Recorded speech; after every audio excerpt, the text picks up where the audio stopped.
something hours. The sweat on my back's got my shirt soaked and sour. And oh, it's already gone. Second night's coming and I'm spinning back around. We're all caught up, can't hear or feel the sound. And oh, it's already gone. And here comes the feeling when you don't got nothing and all you want to do is get up and start running. You can't hide long cause you know it's gonna start up again. Here's one thing that I know for certain, is life's too short to be worrying about you hurting for long. Oh, it's already gone.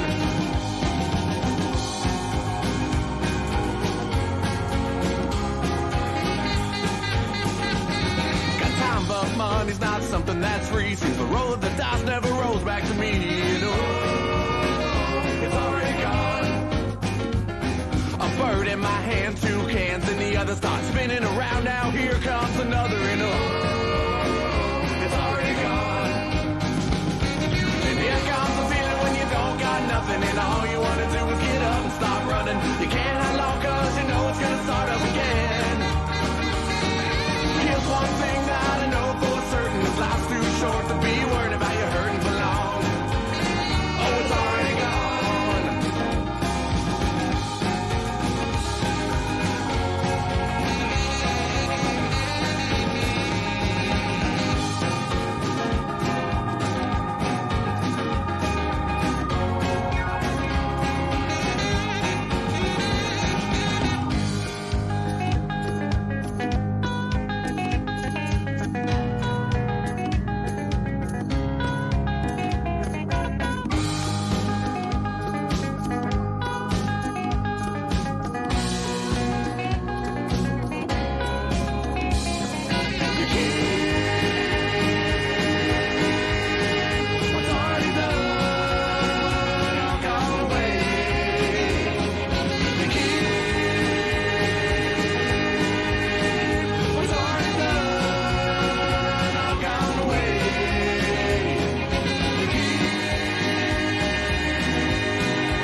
And all you want to do is get up and start running. You can't hide long cause you know it's gonna start up again.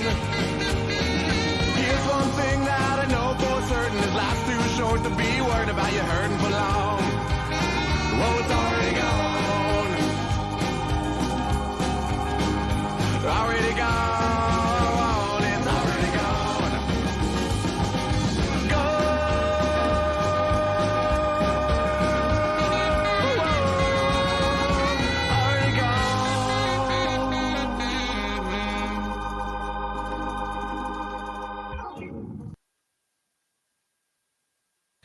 What is up, Jags fans? We are here tonight, week 1 of preseason, our first film breakdown of the season. Now, I know it's only preseason, but we still finally get some film to talk about with this Jags team. So, small sample size, boys. Small sample size as the cat leaves.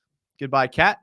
Small sample size, but still enough to kind of get a look at what they might try and want to do, who they might put in certain positions. I know it's early. I know it's all that, but it doesn't stop us from looking at film. So we have a bunch of clips loaded up for you tonight. So I'm super excited about all of that. This is our bread and butter, boys, our film breakdowns. Before we get into all of that, though, follow everything in the video description. If you click on it, it's got my Twitter, my Instagram, everything in there. So go ahead and follow it. We do shows Tuesday nights and Friday nights during the season. So here we are on a Tuesday night breaking down some film. So let me know what you thought about the game. Get in the chat. We try to get to all of the chat on the film breakdowns. It's a little bit harder, but I will definitely try my best to get to all of the comments. We always shout out the first person in the chat. And Denny Airy was the first one in the chat and was here before the stream even started and said, first in the chat, baby, all caps. Our first channel member in the chat was C Breacher. C Breacher says, "What's up, United?" What's up, C Breacher? Hope everything's going good. C Breacher's a working man now, so we don't get to see him as much as we used to. Callie Jag says here. Raiden Shogum says hello. Volk Fang channel member says let's go. Shay channel member says let's go. Armstead is back, baby. I don't know if he's going to play in the game, but probably in the joint practices, probably. Jag for life says United. Liam Icky says yo. Robert Atzert says depth. Volk Fang, channel member, says, can we talk about runs from under center? I know they didn't work all that well, but with 2 out of the 5 offensive line out and the fact that it's only preseason 1, I think it's ironed out. Well, I think that, the yards per carry were like a little over 1. So I don't know if we can get too excited about that, but we do have those clips. I meant with the starters, not with the whole game. Which leads me to say, like, the film that we're going to break down is going to be mostly the starters playing, right? Like, we could sit here and break down second half film. I'm not really going to talk a lot about Tank Bigsby, not going to talk a lot about Ventrell Miller, not going to talk a lot about Odemiwu, right? The D end. They're all great. We want them to play well, but we want to kind of look at the starters and maybe like guys that'll get in the rotation. I know Bigsby will, but for the most part, we're going to keep it to the first few drives of the game just to get a heads up. When we get into more of the normal games, like the regular season, we'll look at the entire game. But for the sake of this and for the sake of what we're going to look at, we're going to just kind of look at the starters and the starting defensive players and the rotational guys and things like that. RM Skip, who's also a channel member, says, we in here. Kevin says, yo, what's up, fellas? How about that Brian Thomas Jr. catch? I may or may not have that loaded up. I may or may not. BT, who's also a channel member, says, go Jags. Psyched for this season to be kicking off. And the comments are rolling in insanely fast. So I appreciate it. If I don't get to it, I apologize. I do want to jump into the film here because this is a film breakdown. So if you have a good comment, I'm going to try to get back to it. Type it again if you want. There's no shame in that. We don't judge around here. So type it again. But we're going to get to some film here because we have a lot of plays loaded up. And we're going to start.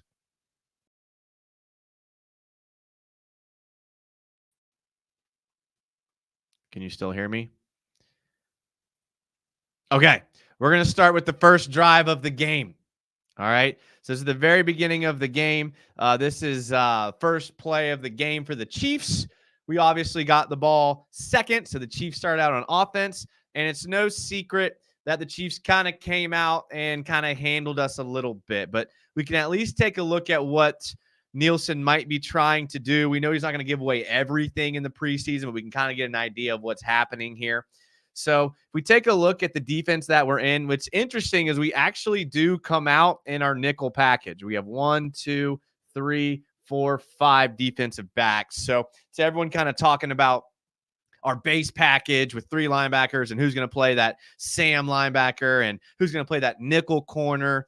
I know we're playing the Chiefs that primarily like to throw the ball, get the ball to the edge and things like that. But we did come out in this nickel package. And importantly, we did start with Christian Braswell here in the nickel as your nickel corner. Okay, so they weren't lying on the depth chart initially. They were going to play Braswell there. So initially, let's take a look at what they do here. The Chiefs are going to be lining up in what we call 11 gun personnel. So we won't break this down every single week and on every single play, but this is the first week and this is the first film breakdown. So we try to re-educate everybody, remind everyone what we say by this. So when we call this 11 gun, right, this is just what coaches call the formation for what they're in. So this first number here indicates how many running backs there are. 1 running back in the backfield. The second number here indicates how many tight ends are on the field. 1 tight end. So when we say they're in 11 personnel, that means we have 1 running back and we have 1 tight end. All right, so obviously Mahomes is in gun, so we call this 11 gun personnel. They're going to do a little pre-snap fake motion, bring him back out here. And interestingly enough, Ryan Nielsen does a disguised blitz with Christian Braswell on the very first play. Very first play of the game. He doesn't show blitz pre-snap. He doesn't walk up to the line of scrimmage. He disguises it pre-snap. We are in an even man front. Okay. So we kind of talked about the difference between that versus last year and this year. Even man front just means we have 4 guys on the D line. 1, 2, 3, 4. Remember last year we ran an odd man front, which is a 3-4 with the 3 up front. Okay. Big difference in what you're asking the defensive line to do in these different formations. So we're running the even man front to get started. A little caveat there. When we went back and watched some of the Falcons games last year, the Falcons did mix up the even man and the odd man fronts. So I do anticipate seeing a little bit of a mix up in that as the season goes on. But to start the game and for most of this game, we did run that even man front. All right. And just for context, I know Armstead didn't play, so you had Roy Robertson Harris right here in this 3 technique, which is over the guard. You had Trevon Walker out here in this 5 technique, and you had Josh Allen in this other 5 technique. And then you can call this a 2-eye if you want, Devon Hamilton right here. All right. And just for context of who started the game, like I said, you had Braswell, you had Aluakon to the weak side of the field, and you had Devin Lloyd to the strong side of the field. That's not what we want. Okay. All right. So let's see what happens with this play. We're not going to break down every single play like that pre-snap, but just for the context of the first play and what they come out in here, the Jags are showing 2 high safeties here, but because they're going to blitz Braswell, they are going to roll into a man or a cover 1. Cisco's going to play middle of the field free safety. Cover 1's just 1 guy in the middle of the field. He's going to end up manning here, manned here, manned here. So we know they're in man because the DBs are playing inside leverage, right? The inside shoulder. Not supposed to be letting inside releases. We're going to see Buster Brown does allow an inside release here to Hollywood Brown, which ultimately where the play goes. Okay, so the play action initially gets the whole D-line kind of washing down. In fact, Devon Hamilton, probably his job, right, in case it is a run, to eat up 2 blocks. He does his job. Josh Allen gets a one-on-one here. Trevon Walker actually will get a one-on-one with Travis Kelce, which does allow him to get some pressure. And this is an interesting play here. They end up blitzing Devin Lloyd because they see that Pacheco is just blocking, so Lloyd's going to come late. And as you see here, if we back up a little bit, there's a couple things to watch here, right? So the first thing we're going to watch is let's watch Hollywood Brown's release. Okay, he's going to do an inside release. He's going to run a deep dig across the middle of the field. So Buster Brown does give this up. So, and you're in man, you're beat there. Good throw, you're beat. All right, now let's take a look at another thing here. All right, so we do have Trevon Walker blitzing here. Gets a one-on-one with Kelce. He should win that. He does. You have Christian Braswell blitzing. Gets a little bit of pressure here. Patrick Mahomes is the best in the game. He's going to sit in the pocket. He's going to sit behind his blockers. And he's actually going to change his arm angle because of Trevon Walker and still deliver a good throw. All right, so watch Mahomes' arm angle on this release. Kind of a sidearm release right there around Trevon Walker and still able to throw a dart to Hollywood Brown. Now, Hollywood Brown could have had better coverage here for sure. That's a hard route to cover in man, that deep dig. You're going to get a better look of Mahomes' arm angle being kind of adjusted here around Trevon Walker.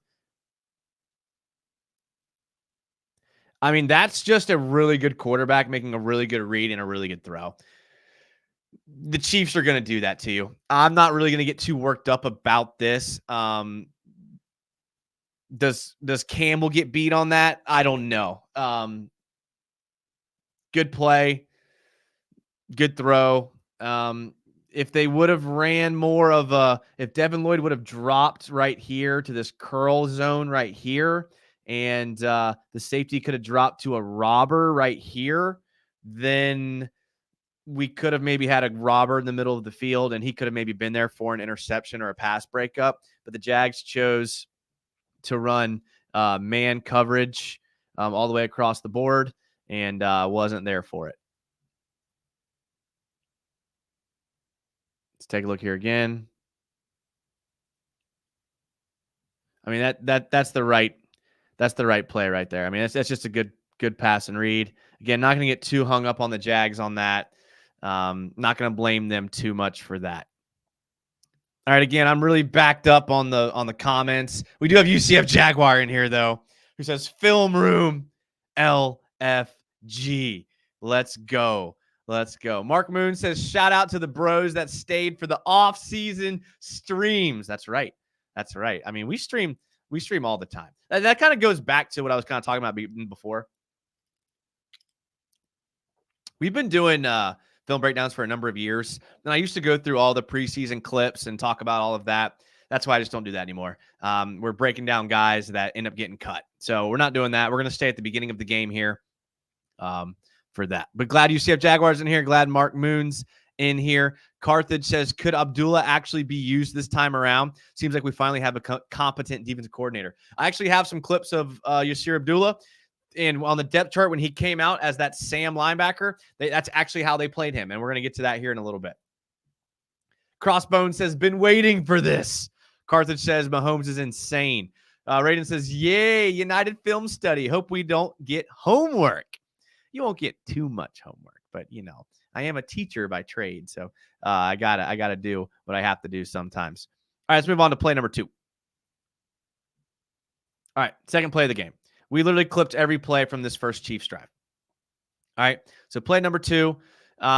Again, the Jags are going to come out in a 4-2-5. Make sure you can see everything correctly here. So the Chiefs are again in 11 gun personnel, 1 tight end, one running back, 11 gun personnel. You know they're going to do pre-snap motion. This pre-snap motion is important this time with Pacheco. And then you're going to see, again, they have their corner is moved inline here because they're on the hash. So the boundary is the weak side of the field. They're kind of playing what's going to end up. You can tell he's in man coverage here. I'm not sure if they're playing like an inside out type thing here, or if he's just going to end up manning him across the middle. We'll take a look here at the snap.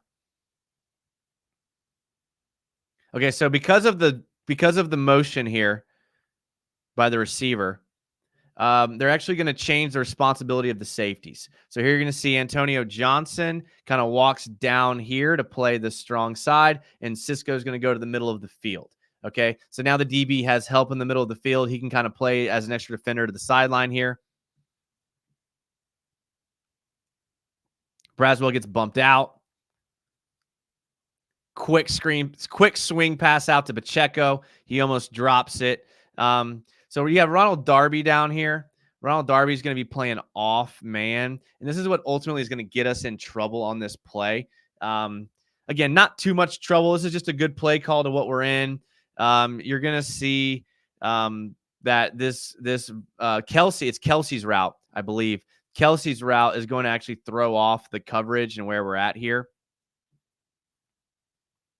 So Kelsey runs this little vertical. As you can see, Kelsey's running through 2 defenders. I mean, this is just a veteran tight end doing what a veteran tight end does.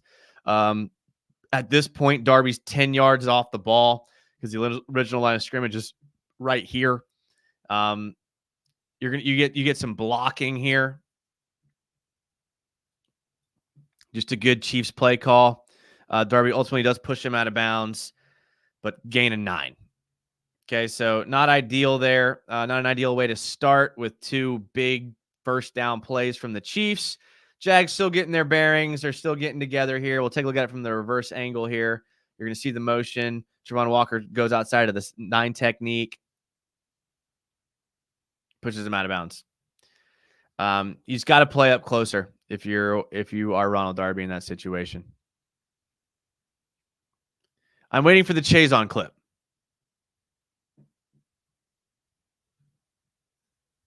Play number 3.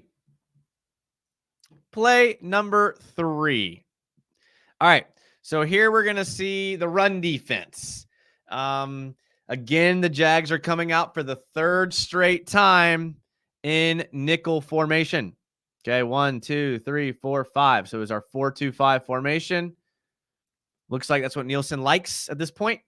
Coming out with that 4-2-5 defense. The Chiefs are going to be, they originally line up in a 10 personnel because they have no tight ends, but this is Travis Kelce, and he's going to motion in right here. And this is actually what's going to end up screwing the Jags up because they're going to put Kelce on inline here as an extra blocker. And Kelsey's a good blocker. So he gets here inline. We'll pause it when he gets there.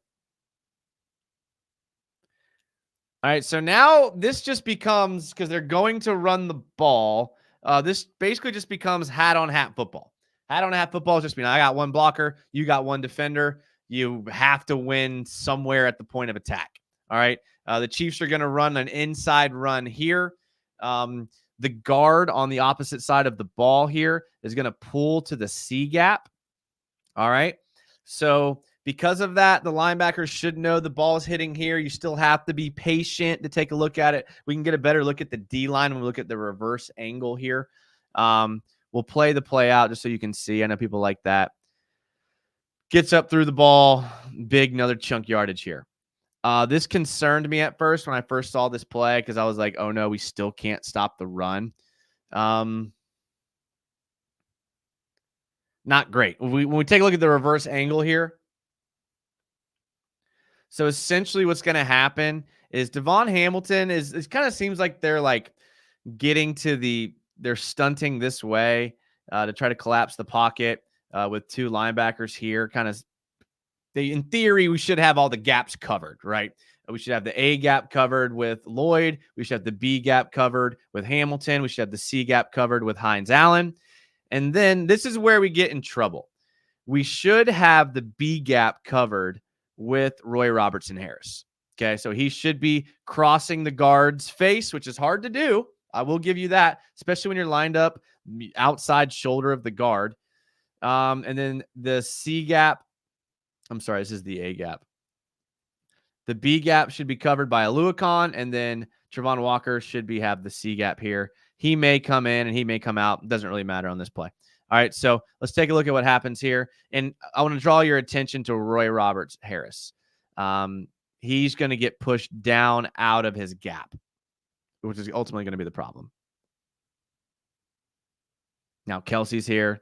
We walk down the safety. We should still be good. I mean, look where Robertson Harris is ending up. Opposite side A gap. The pulling guard. I mean, we have a seal block here. We have a seal block here. Kelsey's doing a good job. If this guard can just get his hands on Aluakon, then Pacheco should be able to hit this up through this B gap or C gap, however you want to call it. And that's exactly what happens. Trevon Walker almost makes a play on the backside, which kind of shows his athleticism. He almost makes a play on the backside. Watch Trevon Walker.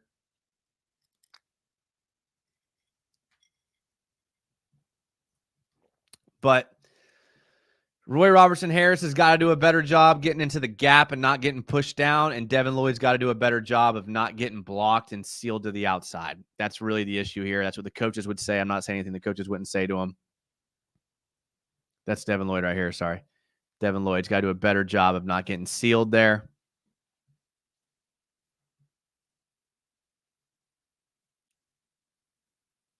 Hey, you got to have thick skin to watch film. You got to have thick skin to watch film. It's the worst part. If you ever played football, the film study the Saturday after a game or the Sunday after a game is the worst part because the coaches are just going to rip into you. I'm being nice to these guys compared to probably how the coaches are talking to them on these responsibilities. And again, it's probably not fair because we're only getting they're only getting a few plays where okay, if Roy Robertson Harris makes a bad play, maybe in the second half he makes a good play. So we can say, all right, that's it. Even though Roy Robertson Harris did play in the second half, but that's a bad example. If Devin Lloyd makes a bad play in the first two drives and he comes back in the second half and makes a good play, we can point to that second play and or the second half and be like, all right, we're okay. But such a small sample size, it kind of makes it tough on these guys for sure. Are you going to show those Edmonds hits? I got one loaded up. The Jags had a right slant called and Lloyd runs around the block instead of running through Jawan Taylor. Yeah, Jawan Taylor didn't have a great game, though, to be honest. Roy Robertson Harris even took some snaps in the fourth quarter. Wild. Something seems up there. Meanwhile, Roy Robertson Harris gets displaced 3 gaps. Roy Robertson Harris getting bullied in the third quarter. Look at Jawan Taylor. Imagine if we had that guy on. He actually didn't play well. There are some clips here where he gets whooped by our first team. Pretty bad. All right, moving right along. Fourth play of the drive. This is where the Jags decide, okay, we've had enough of just getting gouged. They got gouged on the deep end by Hollywood Brown. They got gouged on the swing pass to Isaiah Pacheco. Then they let Pacheco run it up the B gap for 10 yards. All right, do we stiffen up now, boys? All right, so you're going to see a couple of differences here. Okay, you're going to see a couple of adjustments. All right, the first adjustment you will see is the Chiefs are coming out in 12 personnel. And who remembers what this number is? That's the tight ends. Okay, so they have 2 tight ends lined up in the formation. Because of that, the Jags bring in Chad Muma. Okay, so now we are out of our nickel set. We are now in our base 4-3 package. All right, we have Muma in. We're showing a 2-high shell. We do have Muma lined up to the strong side, which is kind of difficult to say because when we talk about the strong side versus the weak side, you kind of have to know what the coaches are calling to know. Like, we don't know what they're declaring the strength. 2 tight ends could be the strength. The field could be the strength. So we don't know. We're not in those coaches' room. We're not sure. We can kind of guess by the fact that typically they do have Aluakon to the weak side, and he's the Sam. I kind of feel like that they're kind of calling the strength to the field, probably anticipating a pre-snap motion from Travis Kelce, especially with him lined up a yard behind the formation here. We have Travis Gibson playing D-end right here. All right. So we'll run the play out, then we'll go back and talk about it. They called it here. Travis Kelce comes across the formation. He's going to just take a little easy pitch and catch. He again almost drops it. Those balls must have been slippery because Pacheco almost dropped the ball earlier. Quick catch there. This one here, like, all right, so they ran the ball to play before, so you can't really get too mad at the D-line. They all crash down to the right. But to be fair, the entire Chiefs offensive line does show run block to the left. So you can't blame the D-line. They kind of did their job here. Travis Gibson is technically the backside player, although he is lined up like on the inside shoulder of the tackle, which makes this hard to do. But he does read the backside pretty well. He realizes that something's up. On a play like this, it's up to the linebackers to make this read. It really is. D-line they have to play the run. Backside contain, and Travis Gibson does a good job here. All right, so you get look at this. The Chiefs D-line are crashing down to the left. Jawan Taylor kind of pass sets a bit, so Gibson picks up on that. He's going to kind of get a little pressure here. This really comes down to because you do have safety help behind you. So Muma does carry this. I think it's a corner route or a vertical. He does carry that probably further than he should. It really comes down to Devin Lloyd right here. This is Devin Lloyd's responsibility. He's got to see this. Devin Lloyd gets a little too worried about what's happening behind him. But again, a smart football player, the backup tight end is the guy coming behind you. So you got this coming here. He gets a little caught up in there. And to be honest, Devin Lloyd's a little slow to react here. Like, I watch Devin Lloyd. Like, again, ultimately, this is going to be his responsibility. He's so slow to react that Travis Gibson actually loops back around and makes the tackle before Lloyd gets there.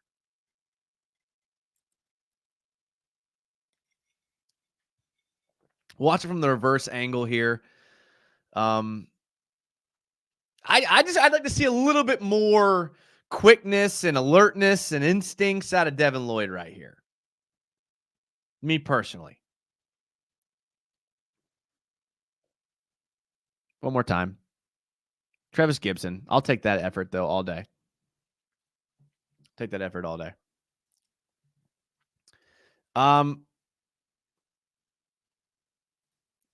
Who is better, Muma or Lloyd so far? Muma so far.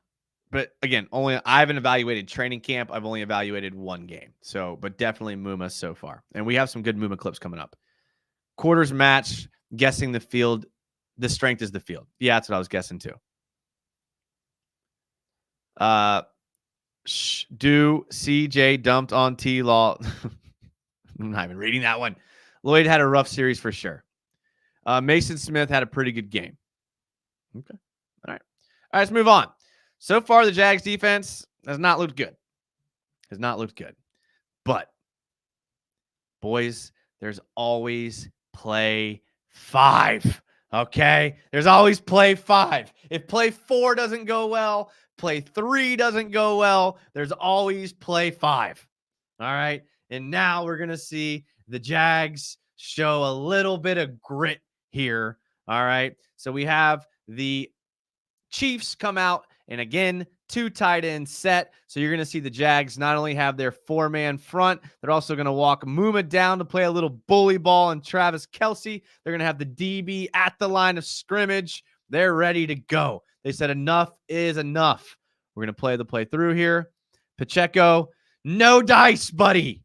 Absolutely no dice. All right. Big shout outs to Travis Gibson and Jeremiah Ledbetter. All right. Absolute dogs on this play. Take a look here. Gibson, Ledbetter. They said, all right, you're going to run down our throats. Not on us. We're done with this. We are sick of this. These 2 dogs make a play. Take a look here. Bam. You're not pushing us backwards. Absolutely not. Absolutely not. Take a look at this one again. The big boys up front stood their ground this time. Chad Muma is going to come in and take on 2 blocks from the tight end. 2 blocks on Chad Muma. Completely gap stuffers on the front here. Now, if Pacheco had a tad bit of awareness, should he have cut it up right here? Is that what the offensive coaches are going to say to him in the film room? Probably. Okay. We do have a linebacker here, though, who could have filled that gap if we're playing this hypothetical game. Kansas City Chiefs coaches. Nice job, Travis Gibson. Nice job. Antonio Johnson getting in on some. This is just, I want to watch this from the side angle one more time. Enough is enough. No more running the ball on the Jags. So Lloyd is the middle when we run a 4-3. Not the middle. Yeah, I guess the middle. But that's more of an indictment on his ability to cover than it is his ability to play the middle, if you were to ask me. I think they'd rather have a Luakon covering these tight ends, playing backside contain, and then they'd rather have these big old strong safeties they're bringing in from all over the league to play the tight ends and these slot receivers. I think they're just changing what they're doing. LO, I get you, but the Romana flea flicker or you straight busta. You don't speak Duval doggy fam yard. This Romana flea market is becoming a reoccurring theme. The Ramona flea market. I've never been there. I'm going to have to go. Cali Jags has 100%. All right. So play 5 in the books. Great job, defense. How about play 6? How does play 6 look? Good question, Jags fans. Good questions. All right. The Chiefs come out and they're like, all right. We're having no luck running the ball after that last play. Let's try to change things up a little bit here. Okay, the Jags go back to their nickel formation. They bring in another defensive back because the Chiefs are in a 10 personnel. I know Travis Kelce's in the game, but he's lined up as a slot receiver, so we're going to call him a receiver. All right, they do run 10. We would call this 2x2 motion. Okay, so 10 gun, 2x2 motion is how we would classify this play, right? So we call it 2x2 because we read left to right like we're reading a book. Left to right, they have 2 receivers on this side, 2 receivers on this side, so 2x2. All right, they're in 10 gun. We're going to throw in the word motion in there because they put Rice on a motion pre-snap. All right, here we go. Mahomes drops back, gets a little bit of pressure. And here it's a little interesting to look at because, yes, this is a dropped pass here, right? Rashee Rice should have probably caught this ball. Don't really know what Buster Brown was doing on this play. They're in man coverage here, but you have to give credit to, first of all, a couple of things. Watch how Andre Cisco right here and Aluakon right here, how they're just going to absolutely bully Travis Kelce. All right. They said, we've had enough of this Travis Kelce guy. All right. We've had enough. So they're going to just bully him. I love it. I love the strategy. Now, if you're the Chiefs, use that to your advantage because now you've taken out 2 defenders and you can drag Rashee Rice underneath because Buster Brown's going to do some sort of off man coverage and then kind of disappear to the abyss where there's no defender on earth. Buster Brown's going to do that, right? So he will run open. But the good news is you have an absolute dog at D end. And Gibson is going to whoop Jawan Taylor. And again, he's going to force Patrick Mahomes to throw this weird arm angle throw like he did on the first play of the game. Now, if you have a guy like Patrick Mahomes who can make that throw sometimes, the downside is every once in a while when he does do that weird sidearm release, awkward angle throw that he's so well known for, every once in a while, he's going to throw it off and he's going to throw it into the ground. I wouldn't quite call this throwing it into the ground, but it's not on the numbers. So take a look again. Travis Gibson from the edge lines up out there at the 9 technique, whoops Jawan Taylor, gets pressure, too low. Not going to work. Take a look at the reverse angle. Travis Gibson at your right side here. Watch how he gets pressure on the quarterback. Mahomes kind of rolls into him, but hey, whatever. We'll take it.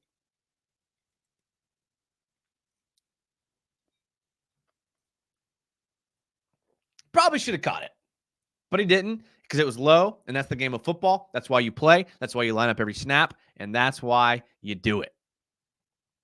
Chef Florida Boy says, Ramona. Meet me at Ramona this weekend. I got you some boiled peanuts. Now, don't tempt me with some boiled peanuts. Don't you dare tempt me with some boiled peanuts. I could eat my body weight in boiled peanuts. Cover 3 match. Kelce picked Foye from coming off into the hook where Rice was. Cisco supposed to follow Kelce if he reads that as a seam or over route behind Foye. Yeah, you're right. You're right technically, right? And like that's what they're supposed to do. But it just kind of seems like Buster Brown in that trail position in man probably should have stayed with him. You're right, though. I mean, it could have been a cover 3 match. Maybe. If Kelce's underneath Foye, then Foye takes him. If Cisco comes, yeah, that's not how they're playing. They're not playing. I don't think people play Travis Kelce like that. I think they immediately bully balled him, which I'm okay with. Jags United Ramona live stream. West Duval vid live from the karaoke bar. United crew could take that B over. Okay. Now, if you get enough liquid courage in me, and I'll go big screen for this. I'll go big screen for this. If you get enough liquid courage in me, I'll get on some karaoke. And I've been known to sing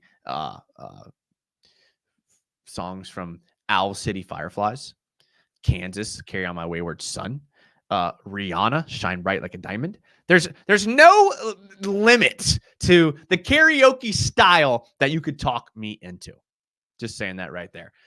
However, you won't find me on the West Side very often. I'm sorry. I'm a beach guy. You guys know that I'm a beach guy, born and raised in Jax Beach. I don't want to leave. I don't want to cross the bridge. I don't want to get the townies can stay over there. In rant. All right. So that was the last play of the Patrick Mahomes era in preseason week 1. So let's move on over to the Jags offense. The moment we've all been waiting for. All right. So how do the Jags begin their 2024 season campaign with the offensive play? Well, let me tell you. Let me tell you exactly what they do. They line up in 21 ace, baby. That's right. 2 tight ends, 1 running back under center. All this talk about the receivers, and we come out here with Luke Farrell and Evan Ingram in the game under center. Because you know what? We're going to beat up on the Chiefs. Chiefs have absolutely no respect. They have 1, 2, 3, 4, 5, 6 guys at the line of scrimmage, and they're press covering our boundary receiver. No respect. Absolutely no respect. So what are the Jags going to do? Good question. Very good question. The Chiefs are in nickel. They're going to roll into a cover 1 defense here. And they're going to just basically try to play bully ball at the line of scrimmage. We'll play the play out. It's designed to hit outside. Doesn't quite hit it.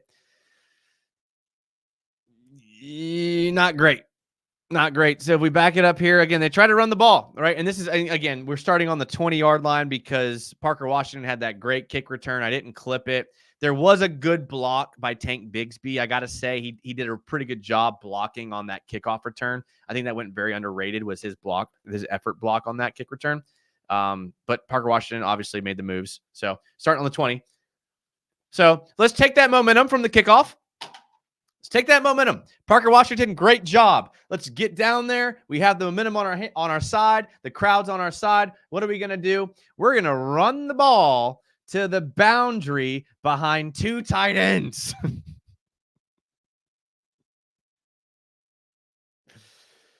We'll take a look from the reverse angle here. And I'm not one that likes to assign blame. But Cam Robinson and Luke Farrell just get absolutely whooped on this play. Mike Dina and Leo Chanel just absolutely eat these 2 guys. Take a look at from the end zone.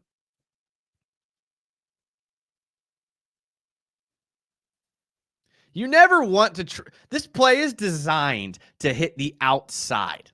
Okay. When the play is designed to hit the outside, you never want your tackle, your left tackle, to be stood up in the backfield and your tight end also 3 yards in the backfield. Not much push going on here either. Walker Little's hanging out over here and, throwing guys out of the club right here. Not a good first run.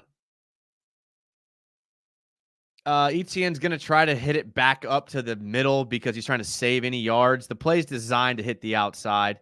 Evan Ingram does a decent job blocking the corner, as he should, but a terrible showing there on the first play from the Jags trying to run the ball. Hey, yo, we getting some Queen Beyonce from a Beach Boy across the ditch to the Wicked West Side?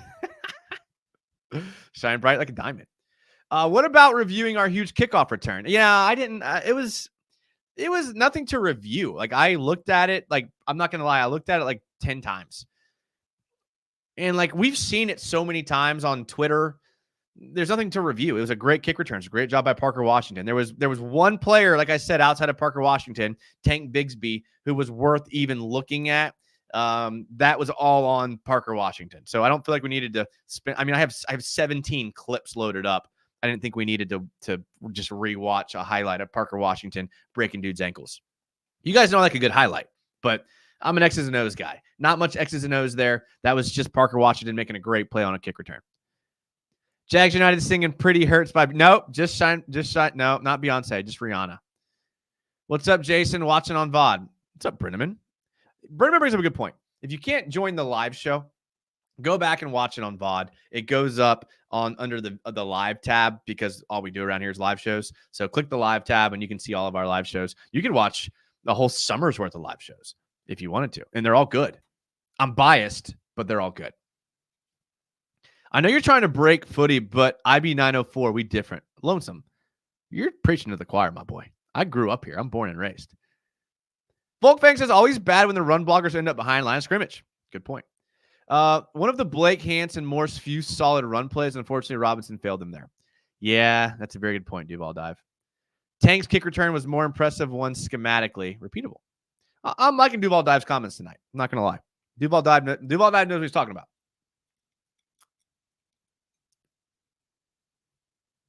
I don't think that was a big enough sip. We're 45 minutes in. I think I deserve a little sip break, if that's okay with you all. Especially because we have 10 more clips. And to be fair, some of the clips later we'll go through a little quicker. All right. Clip 8. Jags' second offensive play. All right. Not a very good play here. We ran the ball to the tight end. Our tight ends tried to block. They couldn't. It didn't work out. The Chiefs are thinking, all right, we don't have to worry about their tight ends blocking. So if we get a run block read from a tight end, we're just going to attack that tight end. We're going to knock them into the backfield, and we are going to just disrupt the play, whether it's a pass play or a run play. We don't respect Luke Farrell as a blocker. We got him. He's easy peasy, lemon squeezy. Let's go. Not my boy Press Taylor. My boy Press Taylor says, okay, you know what? You think you can run through my boy Luke Farrell? Well, check this out, Kansas City.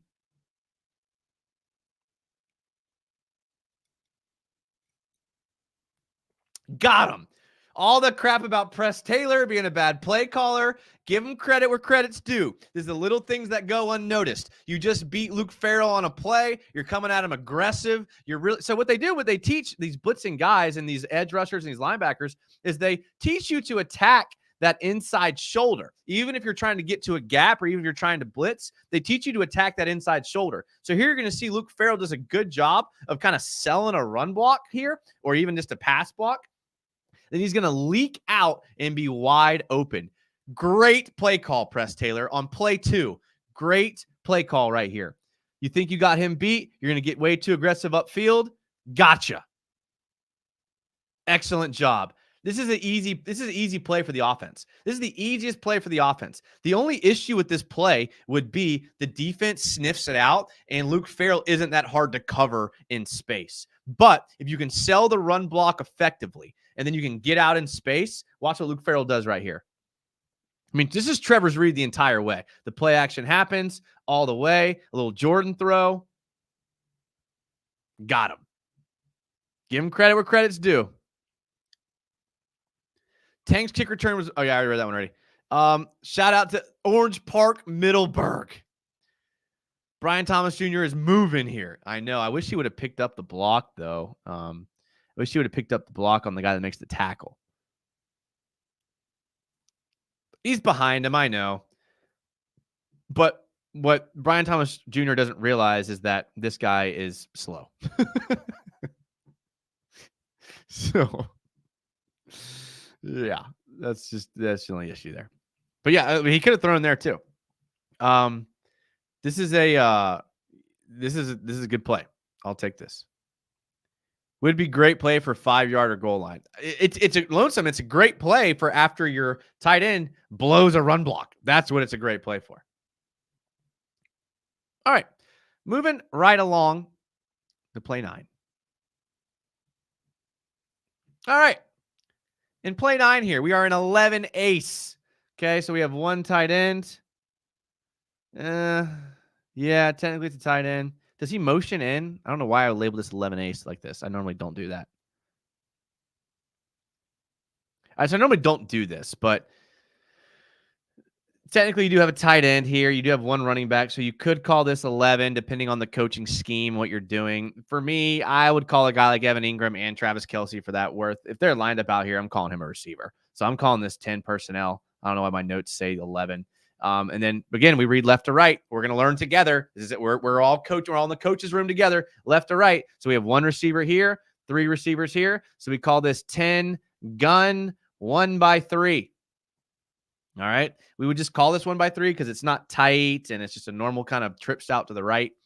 So we're going to get the play here. Great play. The old Texas route. Right? If you're a Madden player, then you know this route really well. The Texas route, very hard to cover because when a running back's coming at you with speed to that pylon, you're just like, I can't let him get there. He's a one-on-one with the linebacker, and then he's more agile. He's going to break it up here. I think Evan Ingram's going to run like a little I think he runs the little hitch and corner. Is that what he does there? I can't really remember. But either way, Gabe Davis runs a little corner to get the guy out here. Or no, this is Gabe Davis runs the corner.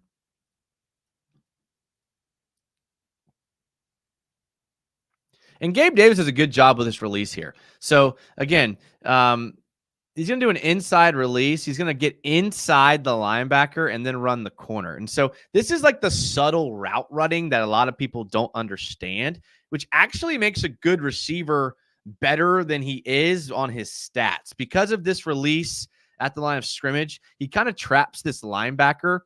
He kind of traps him outside of him. And because of that, he lets ETN get this Texas route working pretty well. So this was by design. This was definitely by design. And you're going to see this is like what makes him be open here. Watch it again. Great job. Great job. Got to go around two guys. It's not going to work. Take a look at it from this angle. Bam. Touchdown, baby. 7-3. Jags up. 7-3. Brian Thomas Jr. Good to see film again, says that dude Evan. Channel member, that dude Evan. Make ETN great again. Arrow route. Mega. Make ETN great again. Yo, you should buy large white tees, bro. Looking swole, dog. Commit to the West. Listen, these are larges. These are larges. I'm not lying to you. This is a large. I will take my shirt off right now, and I will show you the large tag on this shirt. I'm just telling you. I fill out a large shirt well. Let's just put it that way, okay? Should I buy? The problem is, and maybe other people have this problem, extra larges are just too big. They're just too big. I mean, I don't know why.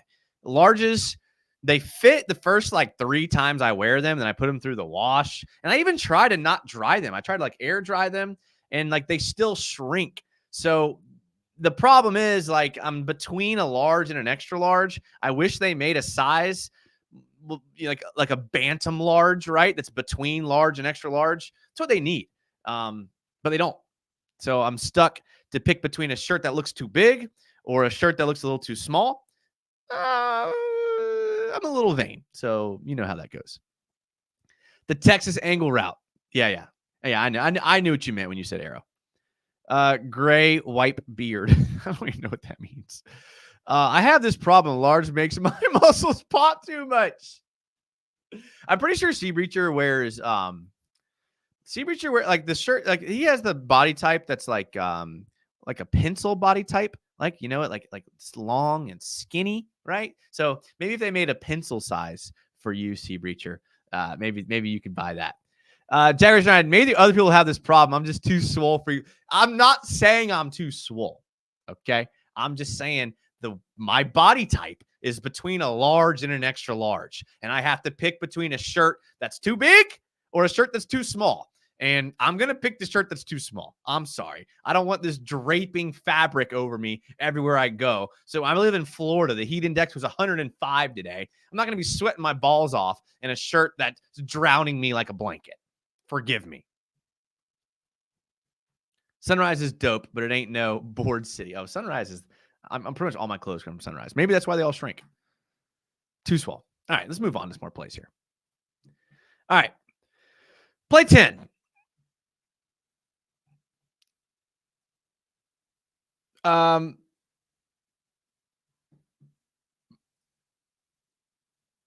We just saw this one.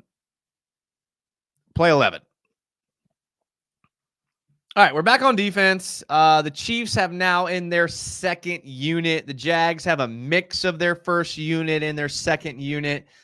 That's fine. So we clipped a little bit of that in here. Carson Wentz. Now we have Yasir Abdullah, whoever called him out earlier in the chat. We got Yasir Abdullah. And now this is what I was talking about. He is actually playing this Sam position. And I did clip this play specifically because this is a formation and a scheme that we didn't see a lot of last year. So they're going to be in basically their base 4-3. Okay, so you got 4 defensive linemen. You have Muma to the weak side. You have Devin Lloyd in the middle. And you have Yasir Abdullah playing this Sam spot. So the Sam, different coaches call things different things, but a Sam is basically a strong outside backer. Okay, so the strong side could be the field. It could be the tight end. Either way, Yasir Abdullah is on the strong side. He looks like a D end here. And he's lined up in a 9 technique. And 9 technique is like the outside shoulder of where a tight end would be lined up on the end line. So this is where you would line up a D end and an odd man front. So we're just going to play bully ball with 5 defensive linemen, essentially, which is why I kind of like what they're doing with Yasir Abdullah. I really do. So they are technically in a 2 tight end set. That's probably why they have Abdullah out here, because it's kind of more of a heavy formation from the Chiefs.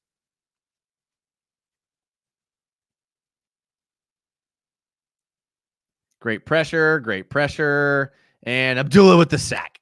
All right, we take a look here. This is a play. Now, I know it's the backups. I know. But we got to give credit where it's – I mean, if we're going to be dumping on people, we got to give them credit. So Roy Robertson-Harris is going to initially good penetration. Trevon Walker is going to come with cleanup and almost get a sack. Both of them missed the sack, and then Yasir Abdullah is going to come across the formation and get the sack here.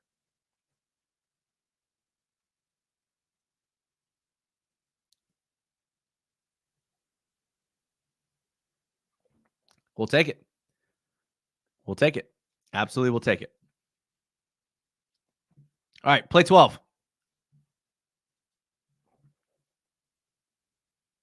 I think this is the next play. Not 100% sure. DJ Coleman on the edge here. DJ Coleman, a guy who I did not think would make the team, but after last week, I think could maybe do a little bit to make the team there. One thing I find interesting, and this is like they did this multiple times. There's another play where this happens later. Look at the formation here. So they have 1, 2, 3, 4, 5 defensive backs. So you may be saying they're in a 4-2-5 formation. But Jarrian Jones playing weak side linebacker. Who had that on their bingo card? Who had Jarrian Jones playing weak side? And again, they did this multiple times. This is like a mix of the starting unit right here. Jarrian Jones at the weak side linebacker position.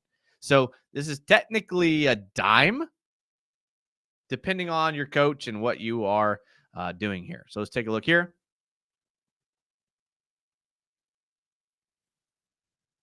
Great job. Great job, DJ Coleman. He's going to come across the formation. Great job getting across. We'll take a look from the reverse angle. Christian Braswell in the slot. Look at that. Jarrian Jones at the will. Hey, nice job. We'll take that all day. We'll take that all day. Good coverage made Pat look good. I think he probably meant Roy Robertson-Harris, maybe. I don't know.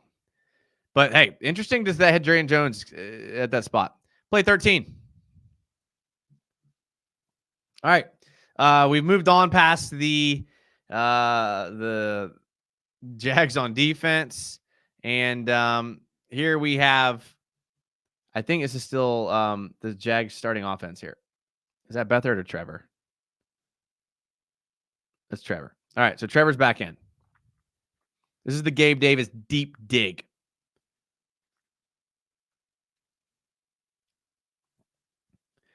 Here's what's impressive about this play. And again, this is why we watch film, because it's little things like this that people don't pick up on when the game's going fast and you look at the stats and things like that. Okay, so basically what they're going to have happening here is like a levels concept. You have Gabe Davis running like a deep in. You have a shallow in here. And then here you have a deep out. And then here you have a shallow out. So kind of like what this is designed to do is this is kind of designed to be a cover 3 or 1 beater and a cover 2-4 beater. So you basically classify the defenses into either 1 high safety or a 2 high safety. Okay. So 1 high safety is a cover 3, a cover 1, cover 6, a cover 9. Basically, you're seeing all like if you're a math guy, it's kind of not 6, 5.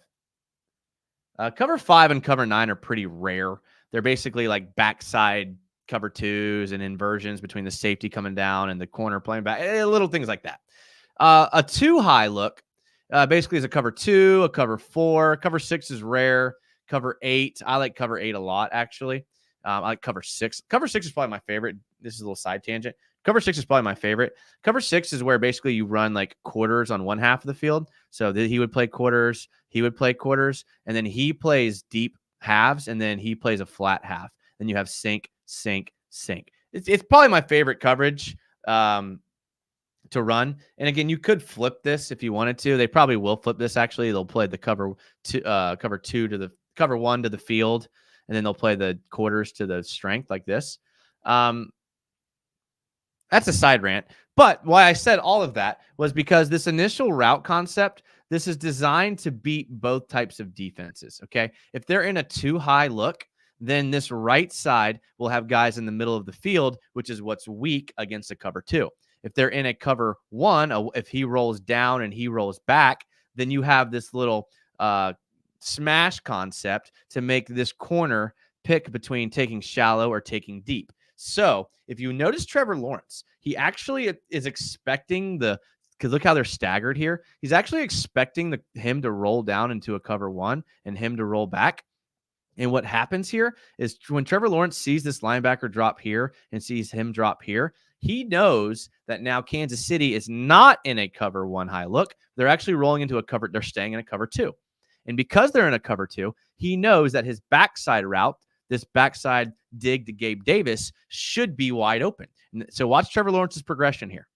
He's going to take a look. Look at his eyes. He's reading it. He realizes, okay, they're in a cover 2. So I'm going to snap back to my middle of the field route, wide open.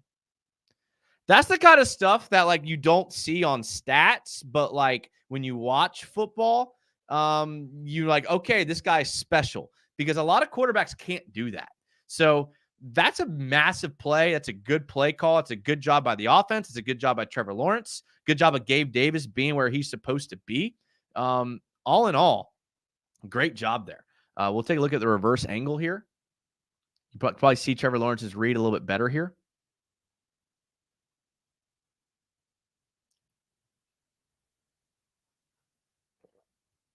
That's a tight window. Look at this window he throws it through.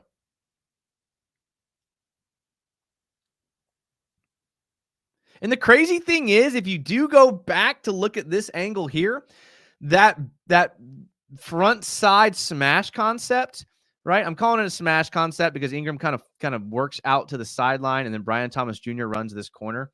He actually has Brian Thomas Jr. open as well, which is a good sign for the Jags. It's kind of hard to read what this corner is going to do because of his where he's at. So Trevor does make the right throw. But if he had like a second more in the pocket, which he does not have, which is another conversation for another time, he would have had Brian Thomas Jr. on this corner wide open as well. So, I mean, look at that. It's actually probably an easier throw. Regardless, play happens. We're good. Moving on. Let's get some of these comments here. Jaggernaut says, "Hiya, Jason. Always look forward to your film breakdowns. Thanks." You know what? I thought you guys liked me ranting about my personal life, but apparently you guys only like me for my film breakdowns. I'm just kidding. I'm not oblivious. I know. I'm in reality. Steven Giles says, "You called it. Reed lied. Mahomes played only one drive unless he was thinking Madden with 3 minutes." I told you. I said that on the last show. I said Mahomes is going to play one drive. Matt Stafford, Detroit look. That's right. My favorite coverage I've seen is when the Jets on the final play of the game called coverage 0 people and lost in 2020. To be fair, that was Greg Williams calling the defense, former Jags defensive coordinator, and he was intentionally trying to throw the game. And the Jets didn't want the fans to think that they were intentionally throwing the game, so they fired Greg Williams after that game. But you better believe they were tanking for Trevor Lawrence really hard in that game. Fortunately, the Jets went on to win the next game, so we're fine. But that was Greg Williams trying to tank for Trevor Lawrence. Don't get it twisted.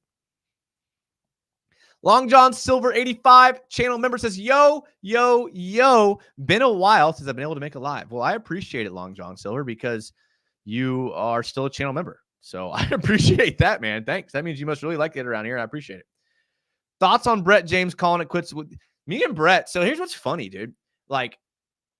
something I did not expect. And let me go big screen here for this, because this is I mean this. Something I did not expect because for those of you that have been around for a long time, in 2017, I was actually like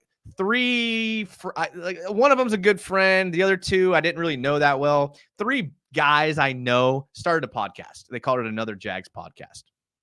And they were like, "Hey, Jason, you know a lot about football. Do you want to come on the podcast?"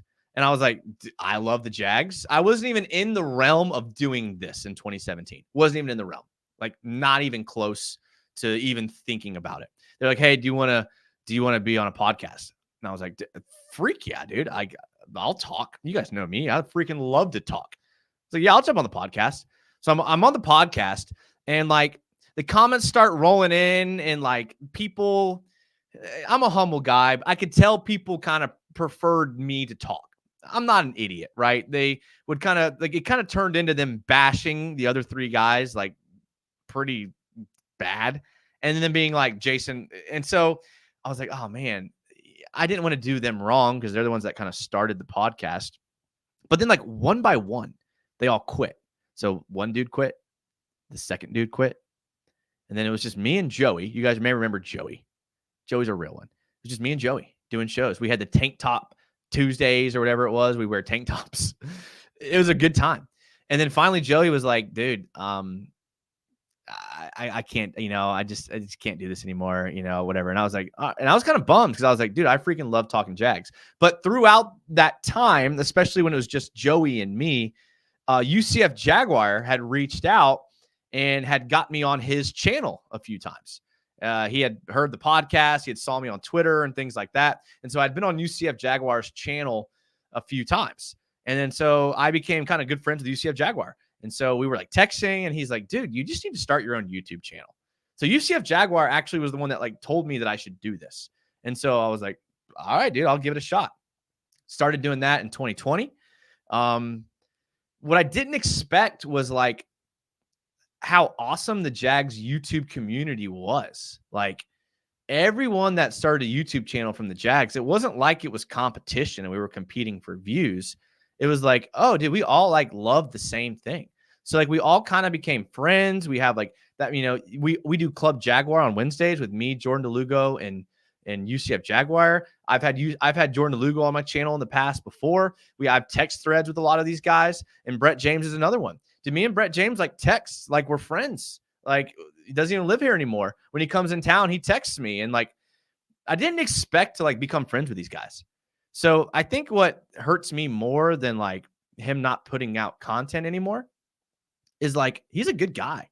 Like, he legit is a good guy. And so it just kind of bums me out that he's not doing this anymore. Now, I will say, I do know that he's got some like other things he's doing, especially with the Orlando Magic. He's got a great opportunity with Orlando Magic. So he's not like quitting. He just isn't doing Jag stuff anymore, which bummed me out again, because we're like friends, which kind of bummed me out the most. So like as soon as I saw his tweet about him not doing stuff anymore, I texted him. We texted back and forth. Dude, I was like, literally, like the only thing, like I was like, dude, the only thing I could think to say, it was like, bro, whatever you do, you'll be successful. So don't let this be something that like sets you back. And he didn't need me to say that. He's a confident guy. He doesn't need me to give him any affirmation. So I am bummed that I can't watch his YouTube content anymore. But I'm also a huge Orlando Magic fan. You'll notice behind me is a JJ Redick Orlando Magic jersey. I'm a huge Orlando Magic fan. I watch all his Orlando Magic stuff, and I'm pumped to I'm pumped to see what he does with the Orlando Magic. Yo, I want some Long John. Oh, dude, gross, dude. You are from the West Side. Other dudes were from Major. The wrong side of the Buckman. Dude, I don't ever want to go over the Buckman. Ever. I hate the Buckman Bridge. Joey during the Mike Glennon, Gardner Minshew era was elite. The tank top. Okay, that's why we wore the tank tops. So we were tanking for Trevor. So we were wearing tank tops for tanking for Trevor. Dude, Joey's a real one. I see Joey from time to time. We like to kind of go to the same places sometimes. He's doing well with Orlando Magic. Yeah, he is. If you get accosted by a haggard, why, dude? I tweeted your stream out. Oh, thanks, Pokey. Appreciate it. Appreciate it. Pokey's on Twitch. It's Pokey443. So hit up Pokey. Pokey and me both do Twitch stuff. My Twitch is in the channel description. I've always been a gamer my whole life. Not going to go into that side tangent because I have some more film. And you guys have heard me talk enough about things like that. So I don't know. You are from the West Side. All right. Let's get to the next play here. I only have 4 more. I only have 4 more. All right. Play 14. Trevor Lawrence still in the game. All right. All right. Here we're going to see 10 gun trips. All right. So 10 gun. And what does this mean, boys? Because I'm not the rest of the season. I'm not going to be explaining what these formations mean. So I need us to get this now so I can move through it quicker. 1 running back, 0 tight ends. Okay, we're in trips left. 1, 2, 3. All right. Again, the Chiefs like playing this bully ball. The Jags, I think, develops quite a reputation of not being physical at the line of scrimmage. And unfortunately, here. We are going to start. We're going to try to. Okay. Actually, this is the wrong play here. I will say this play doesn't really work. Let's play it through just because I'm kind of confused on what this play is now because my notes in this play are not lining up. This is the sack. Okay. So I will say this is probably the worst play the Jags had. And you guys. Oh my gosh. Sorry, guys. Sorry.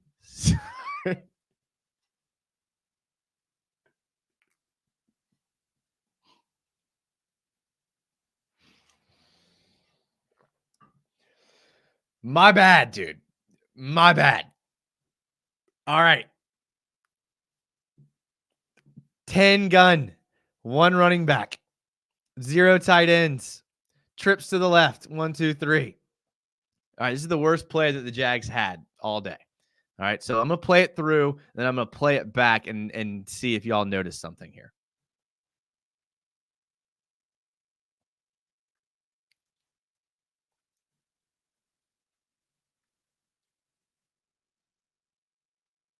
Okay, bad play. I'm going to play it back one more time. I want you guys to watch closely. Tell me if you notice something about this play. What stands out to you pre-snap on this play?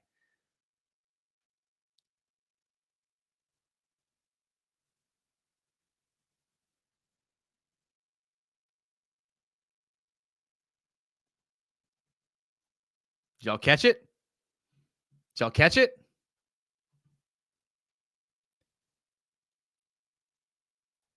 Right here. Right here. What does Trevor do? Trevor changes the play. Trevor changes the play.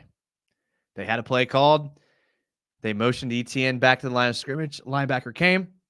Safety looks like he's blitzing. They're playing bully ball. Trevor sees something, and Trevor changes the play. How do we know that Trevor changes the play? Watch all the receivers communicate the new play to each other. Trevor just changed the play. Press Taylor called something. I love Trevor Lawrence. I will defend him till the death. But let's just be honest. Trevor changed the play here. All right? Trevor changed the play. Look what happens.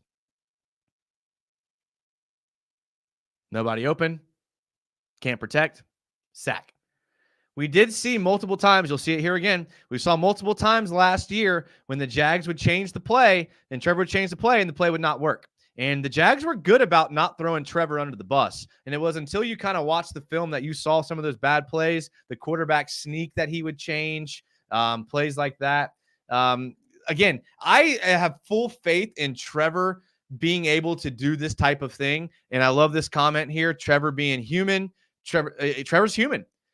And a good quarterback's not going to be perfect.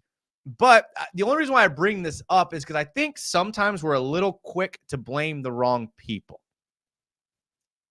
That being said, this could not be Trevor's fault. Trevor could have. How many times did Trevor change the play last year and Calvin Ridley ran the wrong route? So all I'm saying is be careful when you're assessing blame because we don't always know whose fault it is. Here, the play was changed after the snap and it led to a sack. That's all I'm saying. All I'm saying there. All right, next play. Play 15. Jags back on defense. Oh yeah, I like this one. We're gonna watch this one from the end zone. Okay. These next 3 plays I'm gonna go through quick. And what I want to point out about the play was there though.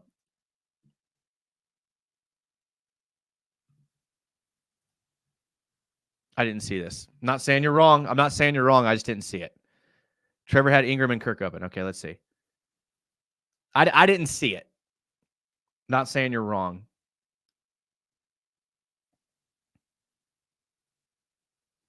Okay, so Ingram's running the out. Okay. He looks pretty covered up. I mean, you could maybe try to force that outside ball. The safety's sitting. He's covered up. But it's still early in the play.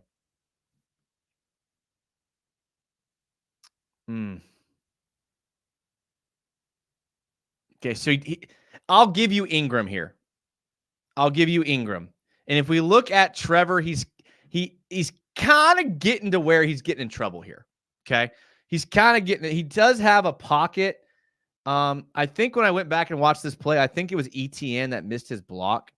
It was ETN that kind of forced this to happen, but he missed his block. I don't know, man. I don't know if Trevor had enough time to make that read. I don't know. Maybe you could be right, but I think when I went back and watched it from the end zone, like take a look here. So ETN gets motioned back into the backfield here, and so now he's going to be responsible for blocking this linebacker right here who does a delayed blitz because he doesn't really know if he's supposed to be in pass coverage or what. I think Sheriff doesn't do a great job here, if I remember correctly.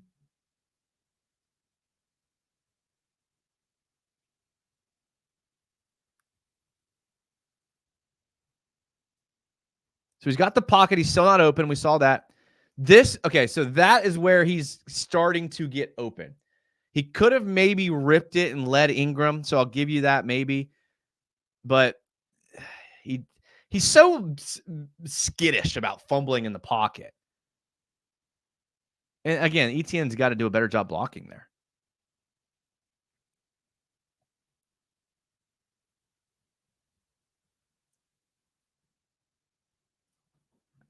I don't know.